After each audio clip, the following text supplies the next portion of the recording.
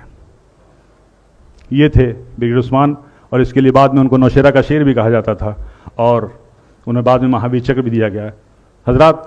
یہ جو قربانیوں کا سلسلہ ہے، چاہے ملک کی ترقی میں ہو یا ملک کی آزادی میں ہو، اس کا اب ظاہر سی بات ہے اس صدیوں کی کہانی کو لمحوں کی زبانی میں کیسے بتاؤں. ایک چیز جو میں ضرور کہنا چاہوں گا وہ یہ ہے کہ تاریخیں صرف پڑھی نہیں جاتی ہیں، تاریخیں لکھی بھی جاتی ہیں. تاریخ ہم جو پڑھتے ہیں وہ ہمارے بابا اجداد کے کارنامے تھے، ان کی قربانیاں تھیں، اس میں ہمارا کوئی دخل نہیں ہے، اس میں ہماری کوئی مداخلت نہیں ہے، ہمارا کوئی اختیار ہے. لیکن آئندہ آنے والے دنوں میں جو ہماری آنے والی نسلیں ہیں جو تاریخیں پڑھیں گی، وہ ہم کیا کر رہے ہیں وہ تاریخیں ہوں گی. جو تاریخیں ہم لکھیں گے وہ ہماری آنے والی نسلیں پڑھیں گی. اور میں اس لیے بھی یہ بات کہہ رہا ہوں کہ میرا پختہ یقین ہے مرحوم ندا فاضلی صاحب کے ایک شعر میں میں سمجھ رہا ہوں کہ آپ تک یہ پیغام پہنچ جائے گا کہ اپنا غم لے کے کہیں اور نہ جائے جائے،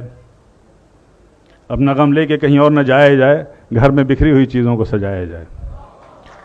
تو میں صرف یہ کہنا چاہتا ہوں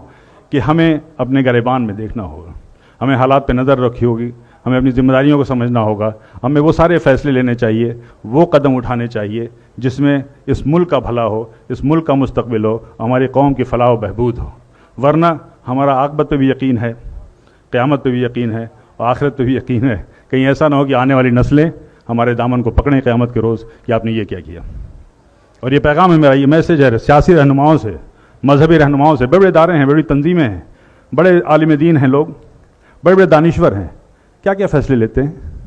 اس فیصلوں کو لیتے وقت آپ کو دھیان رکھنا ہوگا، آپ کو اس نظر میں رکھنا ہوگا کہ اس ملک کا ایک مستقبل ہے، اس ملک کے حق میں سوچنا ہے، اور صدیوں سے جو ہماری قومیں رہ رہی ہیں جن سے ہمارے رشتے ہیں ان کے حق میں سوچنا ہے، اپنی قوم کے حق میں سوچنا ہے. اور اس بات سے میں اس پیغام کے ساتھ میں اپنی بات ختم کر دوں کہ یہ جبر بھی دیکھا ہے تاریخ کی نظروں نے، یہ جبر بھی دیکھا ہے تاریخ کی نظروں نے، لمحوں نے خطا کی تھی، صدیوں نے سزا پائی.